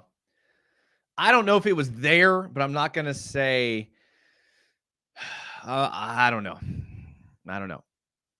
So I did rewatch it. I didn't slow it down and look at it. To be fair, I watched it and because I just decided not to clip that play. In real time, it looked like he was out. Does not mean he was out because I legitimately did not slow it down. I don't know. I don't know. A sack is better than not hitting Ingram on the money. Oh yeah, or throwing an interception. I agree. So I don't know. You could be right. I mean, Duval, you've been right about most things tonight. So I'm not going to say you're wrong. I just don't know if I see it that way. Do you think we make any moves on the O-line? I sure hope so. We're not going to learn anything in this next game.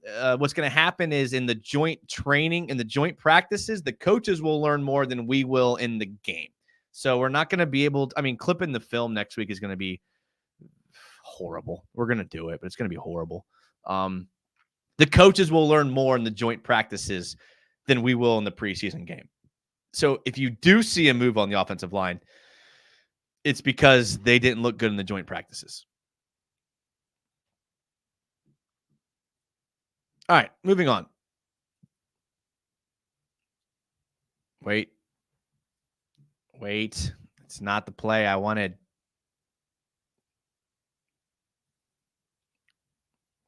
All right. So here's what I want to point out here. Watch how the defense snowballs, okay? And you know who starts the snowball? And snowball in a good way? Chad Muma. Watch Chad Muma here. We're not going to spend too much time because we're kind of already getting into like hour and 20 minutes. Watch my boy Chad Muma. All right. I was gassing him up on Twitter so much. He had a missed tackle. I don't care.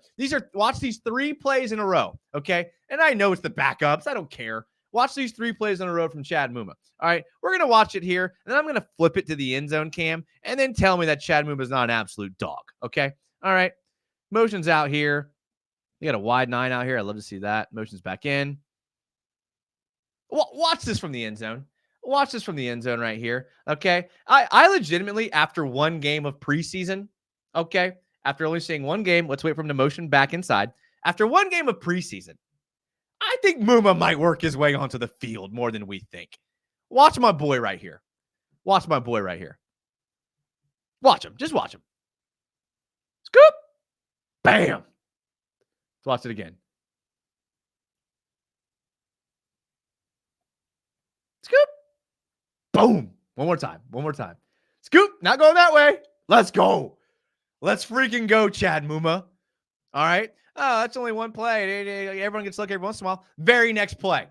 Very next play. All right. Chad Muma. All right. Take a look. Very next play. All right. Hey, we're having trouble running the ball. Chad Muma's a monster. Let's throw it out to the running back in the flat. See if we can pick up some yards. Nope. Not going to work. Not going to work. My boy Chad Muma is there ready to go. My boy is there ready to go. Let's watch this again. Watch this again. Ooh, watch this. Oh, gotcha. Throw that ball. Throw that ball. Okay, now I have a little problem here. Okay, I have a little problem. And I'll bring it back up. I do have a little problem here. And I'm comfortable saying this. I have a real problem with something on this play. Okay? I'm a big team guy, right? I've coached for a long time. I'm an athletic director. I manage a lot of sports, a lot of athletes. I'm a culture builder. I do not love how the sideline reacts to this play. Let me show you again here.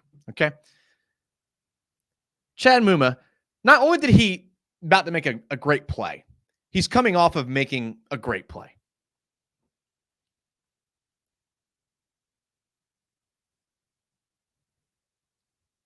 Hello? Hello? Is anybody on the sideline awake?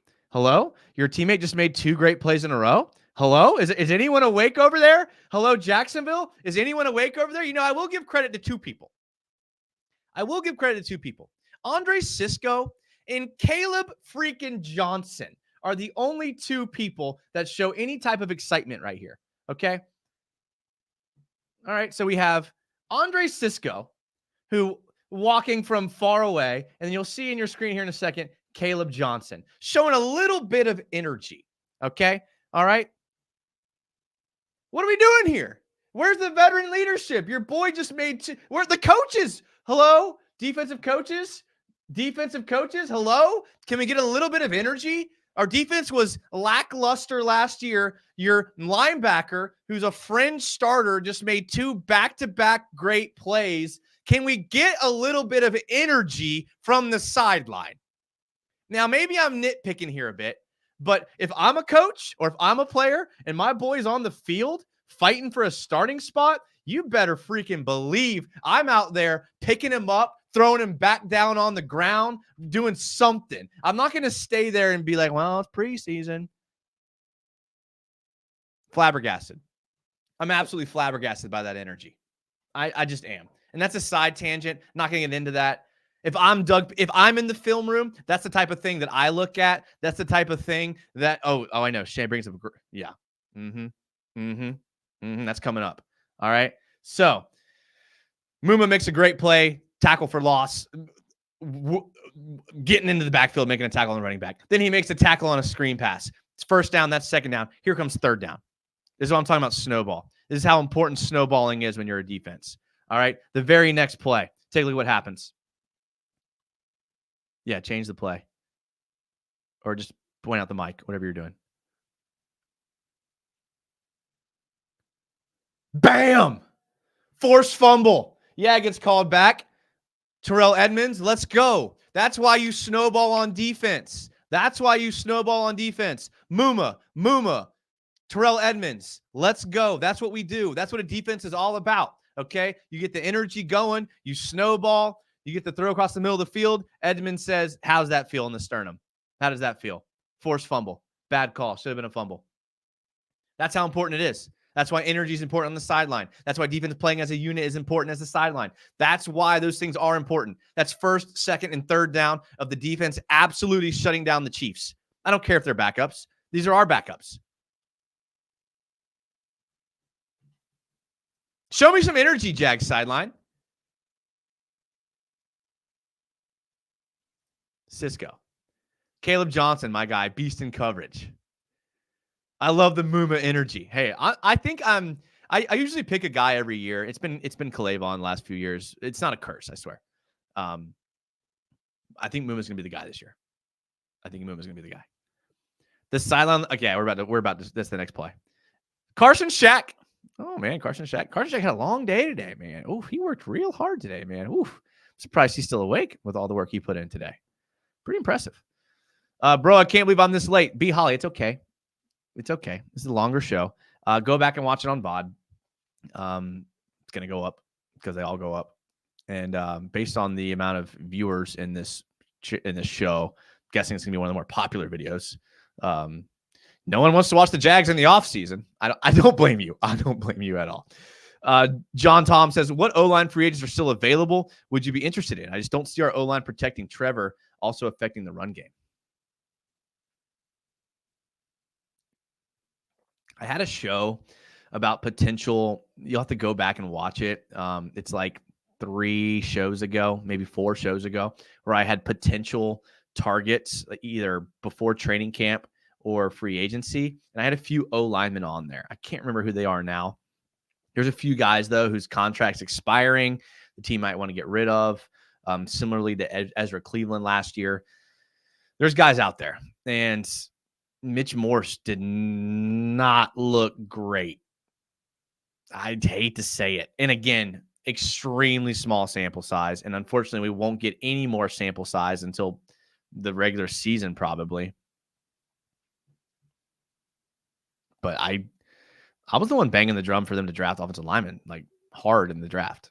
I like Brian Thomas Jr. We're about to watch his catch. I like Brian Thomas Jr. Muma's very smart. Edmonds played with his hair on fire. I think he does. Yeah. I mean, what was the bringing in Tashawn Gibson thing all about? Very confused on that. Suspended for he's the type of guy, like, when you look at his, like, he's not going to be available till week 7. And that's when Dewey Wingard gets back. Very confusing. Very confusing. Sleep doesn't exist when there's a Jags United pod. Good point. I think O-line is what it is at this point. I think Steve Breacher's right. I think they like Cooper Hodges. I think they like Blake Hance. I think they like Walker Little as a swing tackle. I think they like Luke Fortner coming off the bench. I think they like Javon Foster. If that's your back 5, I'm really not worried about the back 5. I'm worried about the front 5. That's the problem. The new 45, thank God. Yep, Mitch Morse had a rough drive in the run game with no Chris Jones playing. Good point. Free roster spot basically doesn't count against the roster until week 7. Okay. Duval Dive's been bringing it tonight. I might have to hit up Duval Dive and get him on here. He's been bringing it. Challenging my critical thinking. I like that. I like someone that can do that. You know, you got to be able to think outside of, like, your borders in your brain, right? If you get locked in, if you get pigeonholed into one way of thinking, most people aren't going to like you. So Duval Dive, I appreciate you tonight. Brought the comments tonight. A great opportunity to shout out. Do you own that property or something? You must own that property and you're leasing it to the flea market. Fortner got thrown around when he was in there. O-line is spread so thin across the league with it being so important and needing 8 starters or fringe starters on each team. Good point. Cooper Hodges looked pretty good. I'll be in the Club Jaguar tomorrow. So Club Jaguar tomorrow night. We actually have, I'm not going to spoil it, but Jordan DeLuga won't be there. So he is being replaced by someone else who's pretty good. Pretty good.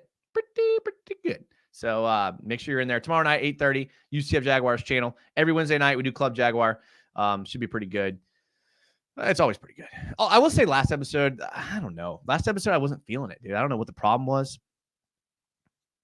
It just, like, when I ended the show, I felt like, you know when you take a test and you turn it in and you're like, I did not do well on that test.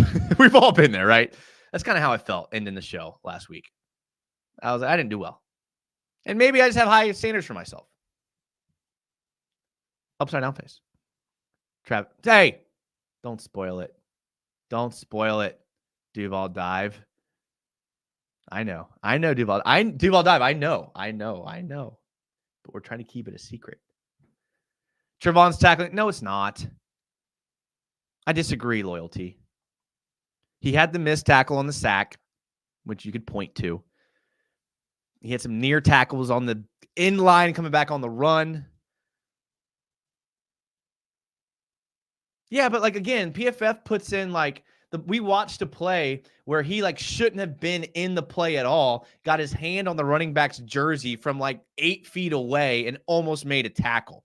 PFF's going to give him a missed tackle for that when the fact that he was even in the play was a freakishly athletic play. That's the only thing you got to think about. Are you going to disagree with Jordan Lugo's replacement too?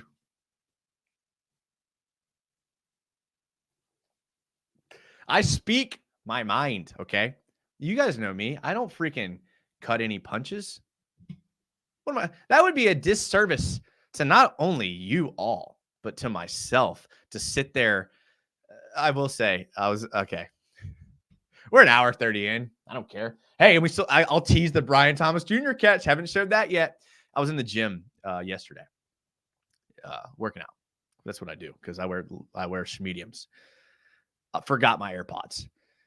I'm like, all right, do I go home, which is like 10 minutes from my house, from the gym, then get my AirPods and go back? And everyone I've talked to is like, yeah, I would have gone home. It was after work.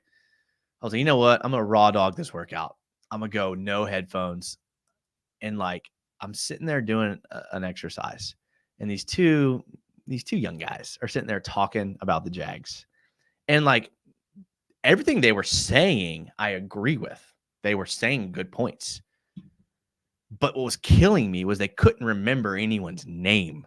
Like they were like trying to think of like Jerry and Jones. They're like, oh yeah, they got that FSU guy. Man, what's his name? And like, oh yeah, but they had that safety that they drafted a couple years ago.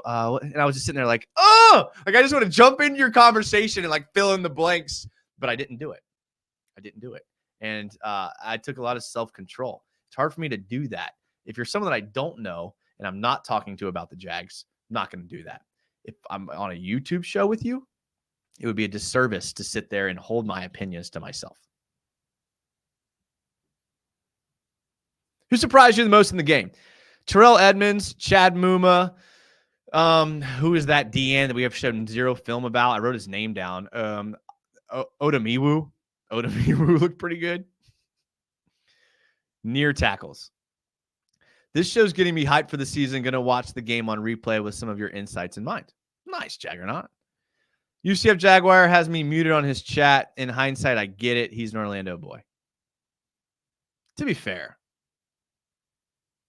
you got to have some thick skin to put up with some of your comments, Lonesome Not I. You got to have some thick skin. You do. Trying to shuffle guys on the back end of the O-line feels like messing around with penny stocks. What do you mean? Are you saying I shouldn't put all my money into Dogecoin, crypto? You think it's a bad idea? Don't know if I agree with that. Oh, you're Orlando boy too. Sorry I'm so late. You're only 90 minutes late.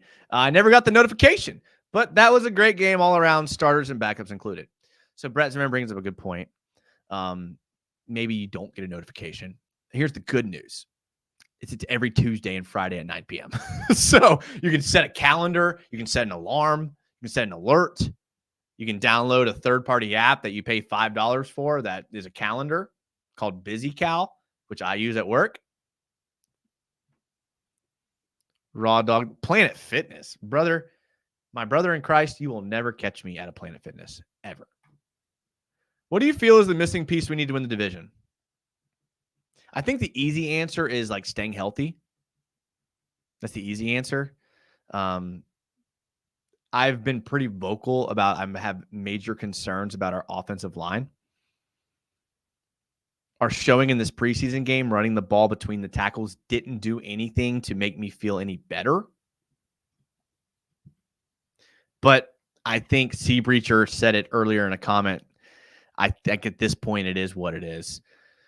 You hope that Mitch Morse looks better in the future. You hope that when you do insert Ezra Cleveland at that left guard spot instead of Blake Hance, that you do get a bump and push. Cam Robinson didn't look great. You didn't have Anton Harrison playing. So I'm going to be patiently optimistic, not pessimistic. Shouldn't Trent Baalke's job be on the hot seat depending on Trevor's year? No, because I think anyone would have taken Trevor. Now, if they don't make the playoffs, yes, he should be fired. But that goes beyond Trevor. I don't think it has to do with Trevor. I think it has to do with like the draft picks he's drafted since Trevor and the free agents he's brought in since Trevor and the contract extensions he's extended since Trevor. I think that would go more into it than Trevor, because I think anybody on any team in any league would have drafted Trevor Lawrence 1 overall. Breland Speaks was solid. I don't think he makes the team, but he was. How many games are you going to this year? So I go to every regular season home game. So I'll be there. Normally I'm on top of when you go live. All right, let's just. I don't fit in larges and I don't fit in extra larges. Give me a solution, Duval Dive. You want me to go to a tailor and get my shirts tailored? I don't have that kind of money. Okay. I'm not that type of YouTuber, Duval Dive. Okay. All right. I buy shirts from Sunrise once a year. I buy like 4 of them, and that's what I wear all year. Okay. Buy me a shirt and I'll wear it. Okay. How about that? All right. Let's go to this last play of Brian Thomas Jr. For the love of God. Brian Thomas Jr., not much to dissect. The Chiefs are in cover 1. If you don't know what cover 1 is by now, it's 1 high free safety. It's man on the outside, man in here. They're going to play man against the slot. It looks like they're in man. You could, in cover 1, technically carry a seam route. This is a lot of drawing. You could technically carry the seam route if you're the linebacker and pass off and underneath if you wanted to. A lot of teams don't do that. Essentially, what's important for us is that you're going to get one-on-one on the outside. Now, I'm going to play this. We're going to look at how impressive it is, and I'm going to ruin it for you. You ready?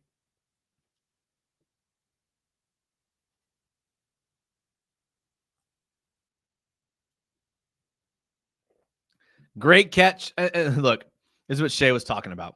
Watch the sideline on a Brian Thomas Jr. catch compared to back-to-back great plays from Chad Muma. Let's see the sideline difference here.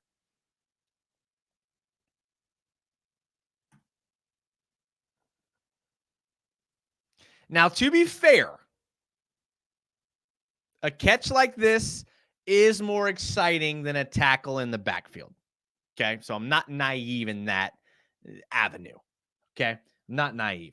And secondly, you do have offensive guys. You do have offensive guys. And when the defense is on the field, a lot of times offensive guys are like huddling up with the coach, looking at the tablet. So there's also that aspect to it. A lot more energy here for this catch. You got a coach out here. A lot more energy, and catches are more exciting.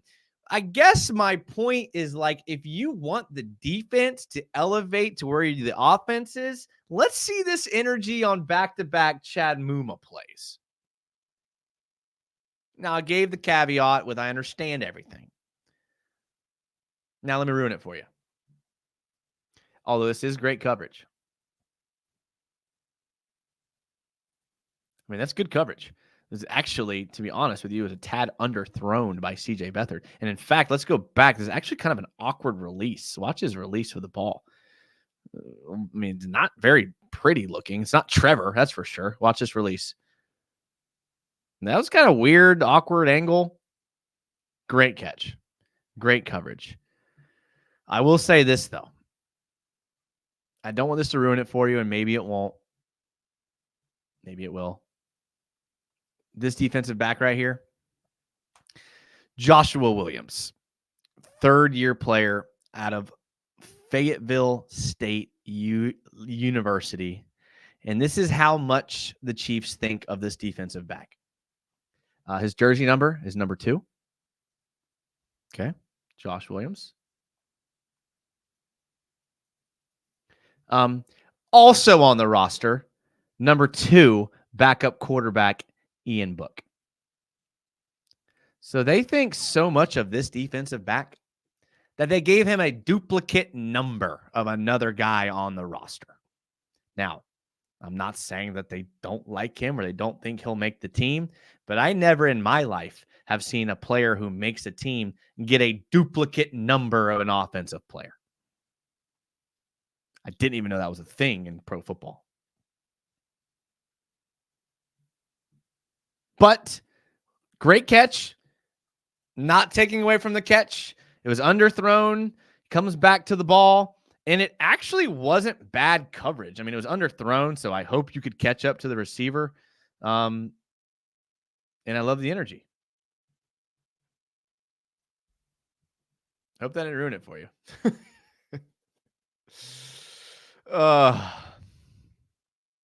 Orange Theory. So I have a lot of friends that are girls, and they all go to Orange Theory. Take that for what it's worth. Would you rather have our stadium temporarily in Gainesville or Orlando? I kind of talked about this on a previous show. Gainesville would be closer by about an hour, which would make going to the game easier. But in reality, if I'm being honest with myself, I'll probably go to 2 games, regardless if it's in Gainesville or Orlando. Because for me, I'm a beach guy. I don't like to cross the bridge. If I'm going to go that far, an hour, 2 hours, 2.5 hours, hour and a half, it's all the same to me. So I'm going to probably go to 2 games a year anyways. So because I'm only going to go to 2 games a year, I'd rather it be in Orlando because then we could probably pick up a lot more fans in Orlando than we would in Gainesville. Gainesville is where the University of Florida is. A lot of just college kids that are just there for 4 years. They're Gators. Orlando is going to give you more of those like long-term fans that get to go to the games, and they may drive up to Jacksonville. And I think we could bolster our fan base being in Orlando than we would in Gainesville. So that's my take on it. I know it's not popular. The drive to Gainesville is a lot easier than Orlando. I've been fit in a medium since I was in 9th grade. So I'm not saying that I'm too small for a medium. Honestly, we would have gotten Gay Davis for cheaper. Yeah, but the market is what it is. Same thing with you could have gotten Trevor for cheaper, but the market is what it is. I'm not reading that. The play when Cam Robinson slaps Gabe Davis and puts his thumb in Gabe's. We're devolving. We are devolving here, boys. Come up to 814 for a week. The Polish food up here is so heavy in potatoes and cheese. They'll be fitting in those XL. So, yeah, I don't eat a lot of carbs. Potatoes have too many carbs. I don't eat potatoes. I do like cheese, though. I eat fat. I just don't eat a lot of carbs. So, I do like cheese. Big cheese guy. Not a big potato guy. I do like sweet potatoes, but not like Irish, Polish potatoes. Love for the love of God, get out here. You know you love us. Seriously underthrown their 3rd cornerback.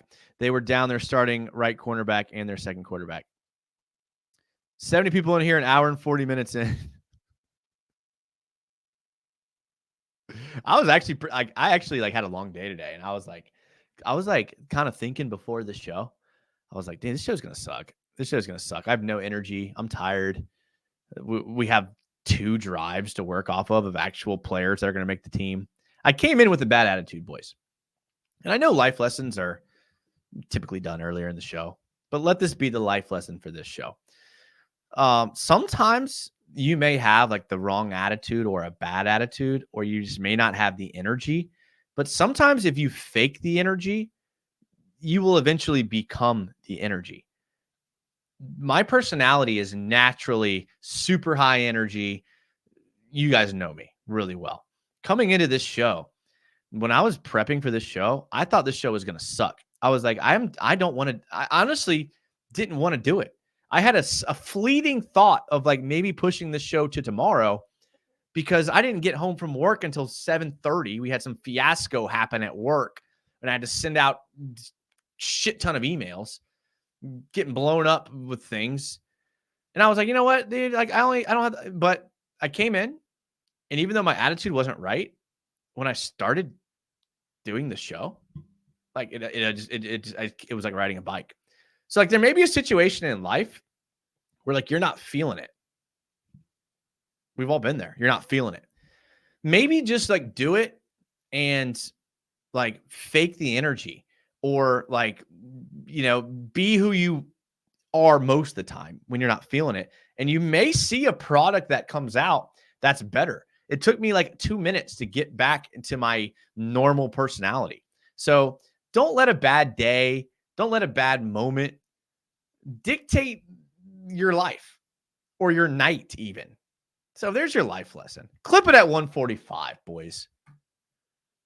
If it was in Florida, the coach would just put both number 2s on kickoff coverage. Best comment of the day. Best comment of the day right there. Paulo the Debs. Can you analyze Cam slapping game? Did I clip this? Oh, I just missed it.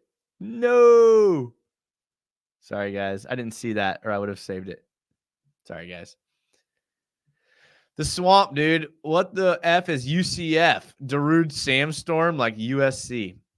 The Swamp would be better, but again, I told you what I was going for. I was going for the new fans. And, like, again, I'm only going to go to 2 games, maybe 3. Will the Jags ever get enough respect? No. People feel good about talking bad about other people. It's like bullies or people that are just mean-spirited. They need people to put down and make themselves feel better. The NFL fan bases, they need the Jags to make themselves feel better. And if we win, I don't care if they do that. I don't need respect from the national media. I just want wins. That's all I want. Hey, are you going to either the Jags Bucks practices? I am not. I have to work. I'm debating going to the preseason game. I have tickets. I can't get anybody to go with me. I don't really enjoy going to the games by myself, but I will. I'm on the fence about it right now. My friends want to go to like a bar at the beach and watch it, which would be more fun because they're my friends. But I love seeing the Jags play live. So I'm on the fence. I really am, Steven. I am.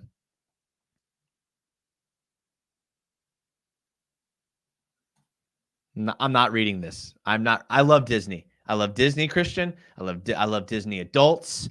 I love it. The people with the Disney stickers on their car. I love it. Season passes, fast passes, overpriced food and drinks, the long lines. I love it. The amount of foreigners that come in to do the tourism here. Oh, I love it all. I love it all, man. I don't see if the Jags Packer game was at Lambeau. Get out of here, Brad. I'm not taking any time into that. I'm starting to understand why this guy's paying the UCS chat. This stream has had it all. Great breakdowns and tangents. Thank you, Shay. Thank you, Shay. Like and subscribe. Just do it. Just freaking do it. Maybe I can afford some new t-shirts. 2 legendary quarterbacks in the legendary venue. So I was thinking, if Kyle Trask plays against Mac Jones, that's 2 Jacksonville guys that went to high school in Jacksonville playing each other.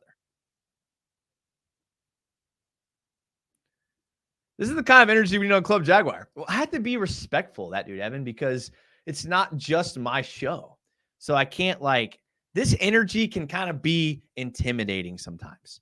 Especially if you are someone that can't match this energy, it can be a little intimidating. So I will do my best to flirt the balance of my normal self, but I don't want to take over the show.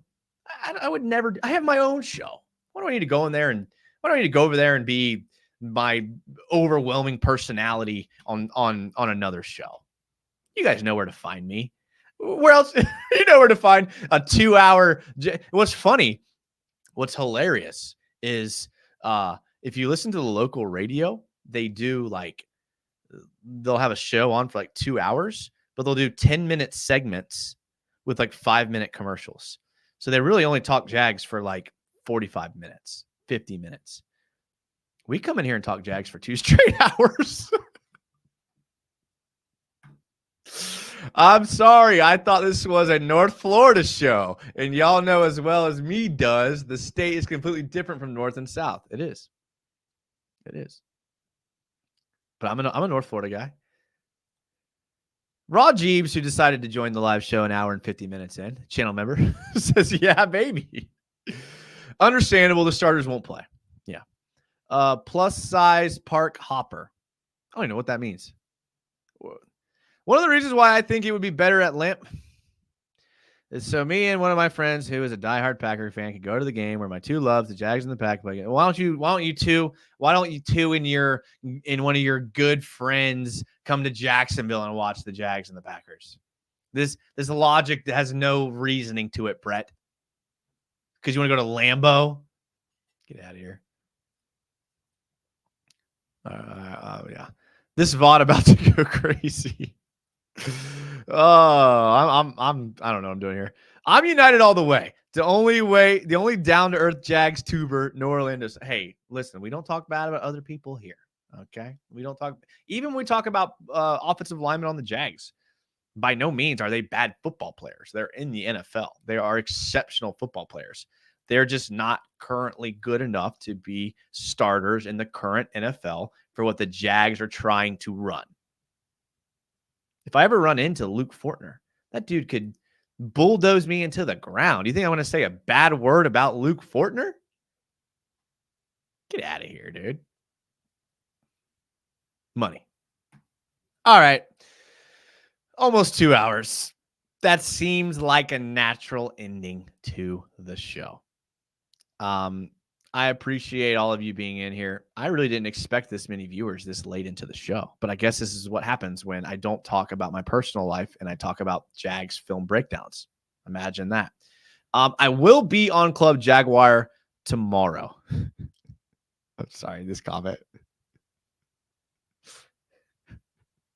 I will be on Club Jaguar tomorrow.